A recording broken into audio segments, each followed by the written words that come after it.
for my bum. Ugh. Oh.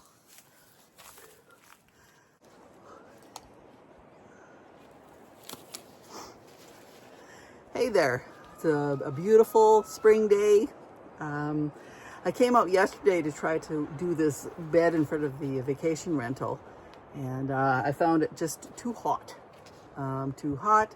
The ground was baked. We hadn't had any rain, and it was just too hard. So Owen set up the watering system, got it nice and irrigated, and sure enough, as soon as Owen set it up, it gave us a nice 1 hour rain shower last evening, of which I was totally appreciated because everybody needs it.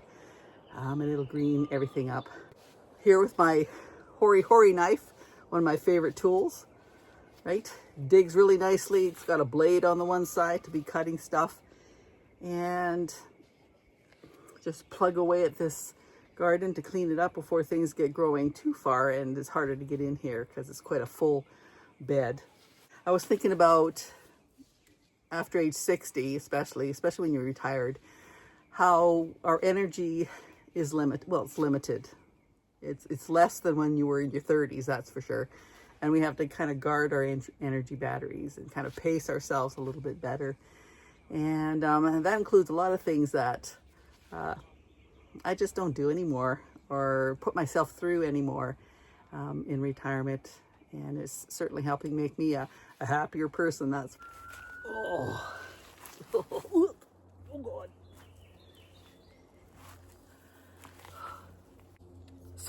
So I had some technical difficulties. So I had to restart the process, get up and down off this pillow. That's been fun. Now, to limit my energy at the age of 61, because happy birthday to me last week, there's been, I thought of many things, changes that I've done. And one of them was no longer driving in crap weather. Makes total sense, right? Even for Jasmine, our 10-year-old's things that she needs to do or get into, if the roads are really crappy, we just don't go. And it's a change for me from my past life. Now, I've been retired now from nursing for a couple of years, and when I was in nursing school and graduated, when we graduated, it was from a city college, and they didn't, in my province, they didn't need RNs anymore. They just needed LPNs at that point. And so most of my nursing class and a lot of the physicians, they immigrated to the United States, and most of them have stayed there. For me, that wasn't an option because, well, I had 2 kids.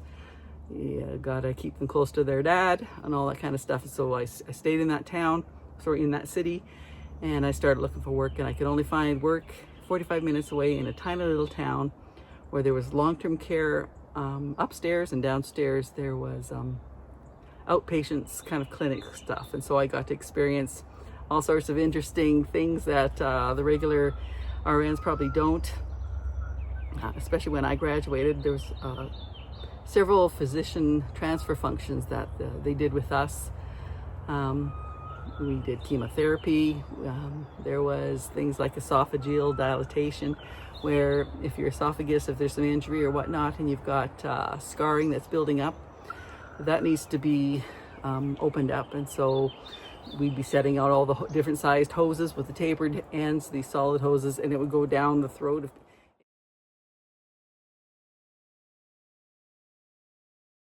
Anyway, that was pretty gross, but it's just stuff that we were trained to do because less physicians there. But yeah, I was driving there.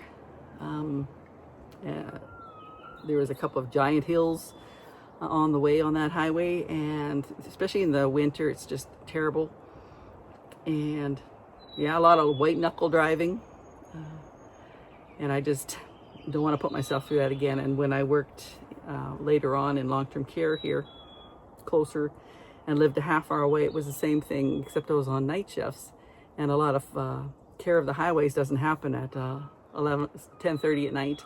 And so there have been a lot of white knuckle driving to get to my work, where you'd be like getting almost halfway and it's like, do I turn back?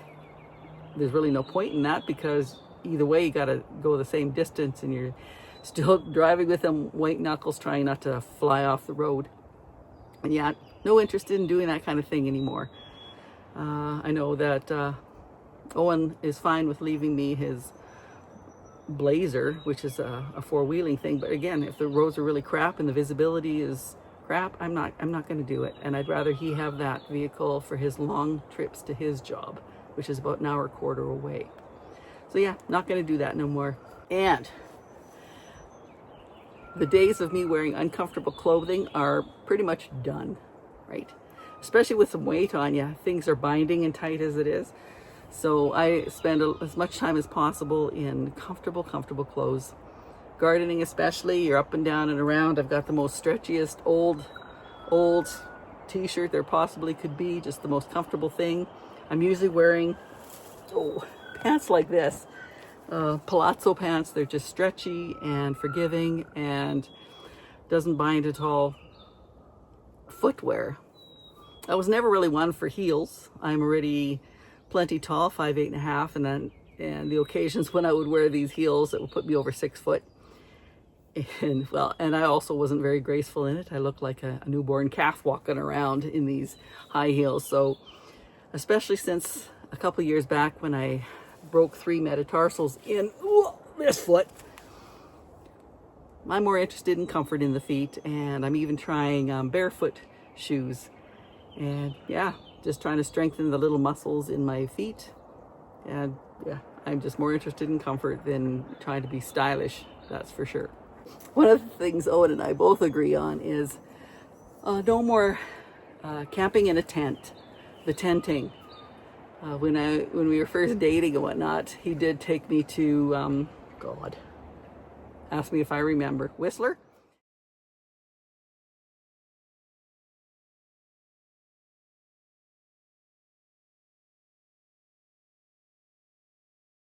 And we went camping, and he made it as comfortable as possible, and he's able to do magic with the cooking and the whatnots, and he brings on the big mattresses and whatnot just to keep you comfortable. But the thoughts of creeping and crawling on the hands and knees, the hard ground, the tenting is just not really interested being all that uncomfortable anymore. And for Jasmine, there is a tent on our deck. And just a few days ago, I was vacuuming and cleaning the rug that's down there, and going to build up a bed in there because it's almost getting nice enough to be sleeping out there again. And so that's our tenting.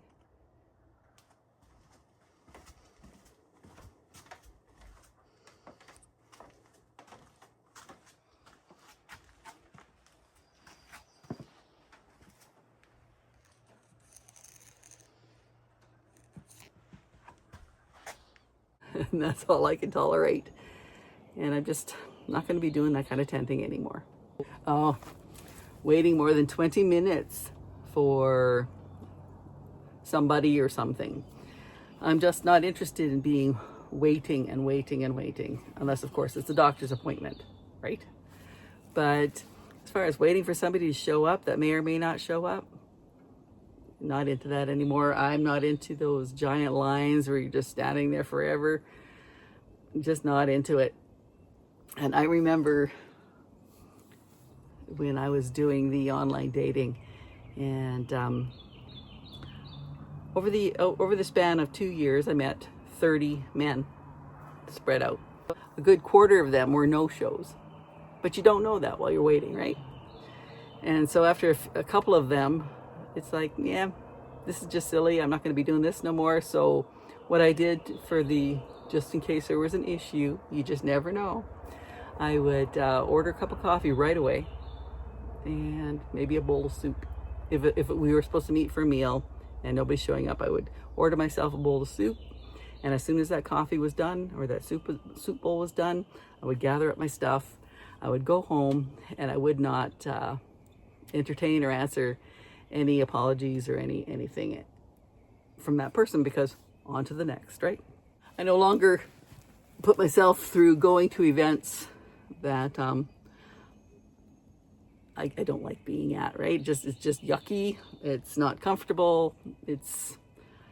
I'm even having a hard time going to the my husband's work parties. It's just not. It's not a lot of fun. I have no friends in there at all. These folks usually they do socialize amongst themselves and whatnot, so they have all their stories going on, and you're kind of there watching and eating, and hours go by, and it's quite frankly, boring. Another thing that I just won't put myself through, not very often, it's been a long time, is what I call herd parties. And this happens in my husband's, amongst his kids and grandkids. Now, every birthday, there's maybe 10. Every birthday, they would have this giant herd party for their birthday. Now the kids run from 5 to 17. And everybody, all these adults would show up, all the exes with their new spouses and whatnots, and even the older daughters, they found their birth father. So in comes the birth father, who has some history of being ramrodded out of his kids' lives by my husband's ex. And there they are, and his new wife, and all the adults are sitting in the room, and nobody likes each other. They really, really don't. There's very little talking going on. There's just kind of this discomfort. And I'm like, yeah, I'm not going to put myself in there. This is just crazy. I don't need to be there. The kids aren't amongst the adults. They are playing amongst themselves. They don't even notice you're there or not. And as far as getting to know the grandkids, we'll take them out. As you can tell from any other videos, they come often for weekends to our place. And that is much more tolerable than these herd parties. And lately, talking to some of the older grandkids, like the one granddaughter, 17, she talks about how uncomfortable and how much she does not like these parties too. And she's noticed, she sees this simmering yuck amongst she didn't like it, she doesn't like it, didn't like it, wishes that it wasn't happening. So that made me feel better. And yeah, I just won't put myself into that unless it's something extra special. I mean, last year was this granddaughter's 16th birthday. And so there was a grandparent dinner. And so, yeah, went to that. Sure, fine. Maybe for her 18th birthday or whatever. But really special dates, fine. But every single one, every single year, not going to happen. Not going to put myself through that. I am not tolerating any nasty relatives. And I heard the phrase matching energies. And that's what I'm doing, especially with the nieces and nephews. And even my blood grandchildren, let's say. I have 2 granddaughters. I'll reach out. The granddaughter, she's turning 13, and I'm giving her more effort than some maybe nephews and nieces. But if there's no reaching back at all, then yeah, you kind of give it a pass for a little while, try again. I've been doing this with the nieces and nephews for about 10 years now, since the family shunned me, my parents and siblings. And who knows what these kids have been told, or they don't want to be involved, or they don't want to know me because I'm this whatever I got labeled as. I don't even care to know anymore. But I will send, if I have a way to reach out a message, let's say on Messenger, or I have their phone number, I'll send a happy birthday or a Merry Christmas. And I've noticed over the 10 years which ones don't respond at all. And I've noticed the ones that will give the bare teensiest politeness minimum, right? And then will not engage in a conversation after, because I can do the happy birthday, hope you're having a wonderful day, thanks Auntie. And if I try to continue on by asking a question, there's no answer. So you kind of, you just drop it and just don't follow through anymore, because they clearly don't want. And then I had a wonderful experience with a nephew.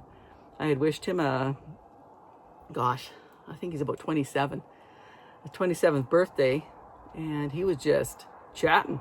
He was chatting and open and sending pictures, and I sent him pictures of his 10-year-old cousin, and he's like complimenting and missing us and wanting to come visit, and absolutely matching energies, totally welcome.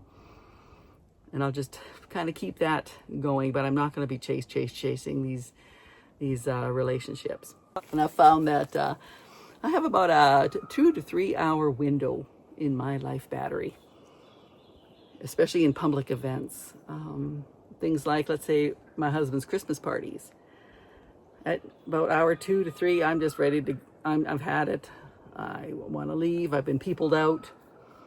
But these things tend to go longer, and depending how chatting everybody else is with their, because they know each other, right? They have their histories, their stories from work, their war stories, whatever they're talking about. That well, I'm not a part of their job. I'm not in their employee situation. So all the stuff they talk about in-house things, I don't know, and it gets very long. And yeah, my battery, it runs at about 2 to 3 hours, and I need to kind of unplug and get back to my peace and quiet and filling my battery back up again. And one of the things when you retire, ooh, gotta change my butt, is they wonder what, you could ask, what are you going to do with your day? What are you going to do? And inevitably, and you've probably had this happen, they suggest volunteering. I did give that lots of thought, because I might be old enough to be a grandmother several times over, but I have a 10-year-old. So then comes the volunteer at school or volunteer for Girl Guides. I'm not really looking into making my life more stressful or busy than it already is, because it's plenty busy with raising a 10-year-old, looking after the vacation rental guests, doing the yards and the gardening and the animal, whatever. It just, I'm plenty busy. I don't need to be busier now in retirement than I ever was when I was being an RN and had a career in raising other kids. And so, yeah, I'm guarding my battery there. And one example of the Girl Guide one was last week, they were going to have the Girl Guides run around selling cookies, do cookie sales. They'd already done a few, but they were going to do another one. And it was that day when the winds were going at 70 kilometers an hour, just crazy. And they were messaging, wanting to know if I would help them. And in the end of the day, I ended up saying Jasmine's not even going to be there, because this miserable weather and doing this cookie sales that we've already done a few times, no, we're not going to do it. I don't want to do it. It just sounds like a horrible experience. It's not going to happen. And no guilt on that one for me. And so that's what I kind of mean with volunteering. Just got to be careful. Maybe once in a while for just a one-off event, maybe fine. But as far as going to get that criminal records and doing the things and being there at the school no. It's not something I want to do. I'm not going to do it. I'm also number 9. I think it's number 9. Too old, and I'm no longer going to be rescuing anybody, whether that's friends or whether that's children. Just not into it, not going to do it. And one of the good things where I made up my mind not to be the rescuer is, especially with my son, who has a problem with addictions, with drugs and alcohol. And because I no longer rescued, he did get himself into a situation of getting help. He put himself into detox for the last week, and he's going into rehab for 28 days starting today. And if I would have rescued him, there's no way he would have even sought help for anything. It would just, our place is just too soft of a place to fall, that he has no need to get help or to improve himself. And yeah, I'm pleased with what he's doing. I am hopeful. And yeah, no, the rescuing days are over. Well, unless, of course, our 10-year-old needs, well, that's a totally different story. I will rescue her. She's 10. But I'm talking about the 40-year-olds in my life. Back to number 6, the matching energies. I had a great experience just recently. The good feelings when the friends you're trying to make reach out to you, it's a great thing. And I had that experience. I had met this couple at riding lessons, and her and her husband go to Arizona with their horses to do rodeo and roping and whatnot in the winters. And when she came back, she messaged and wanted to get together for coffee. We had a nice long chat and coffee, and I'll be seeing her and her husband tonight at lessons. It was just great.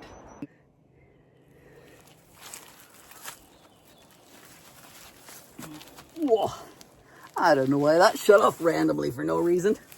It's really hard getting up and down from here on the ground. I'm so grateful for the pillow under my butt. My battery just, you see the little zero, and just, I when I'm around a lot of people, it just drains that battery, and I need to have time alone amongst my environment, amongst my things, just to regenerate that battery of mine. And just, it's always been that way. That's probably why I did well on night shifts. On day shifts, it's just so chaotic, so many people, so many visitors, so many things, so many people. On night shifts, the crew you're with, for us, it was myself, an LPN and 2 HCAs, and that was it for 80 people. And the random security guy that would trot on through, the occasional doctor, and the residents who were awake, and when we would see them on rounds and whatnot. But it wasn't so overwhelming with people. And so now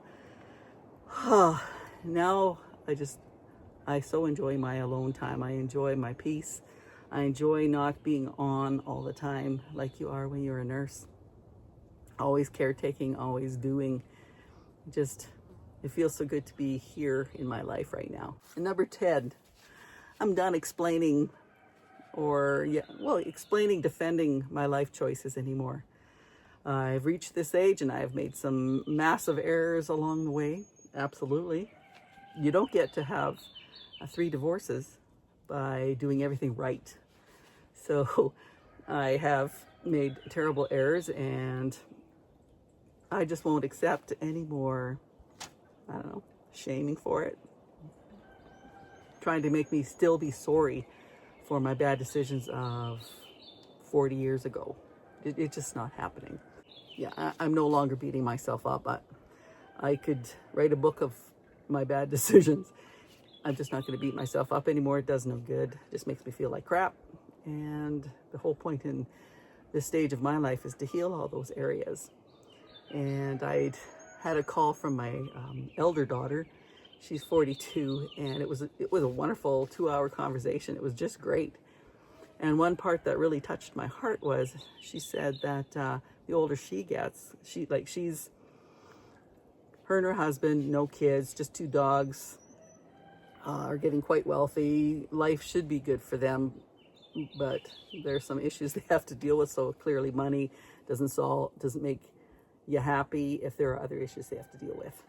But she had talked to me that the older she gets, the more empathy she has had in thinking back to how it was for me when I was raising her and my son.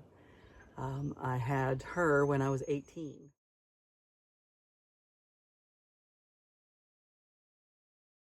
And she said it just occurred to her that how much of a child I was at that time, and how hard it must have been to be a mom, a teenage mom, with an angry man as a husband, and trying to navigate the whole thing. And she's feeling lots of compassion. She started tearing up. She says, just thinking about it, she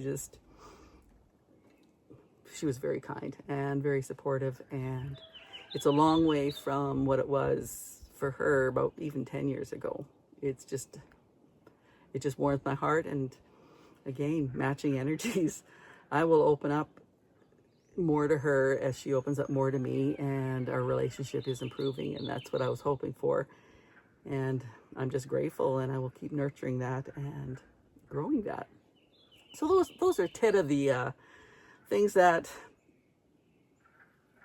I'm just not going to do anymore, or not going to handle anymore, or how to keep my battery kind of juiced along.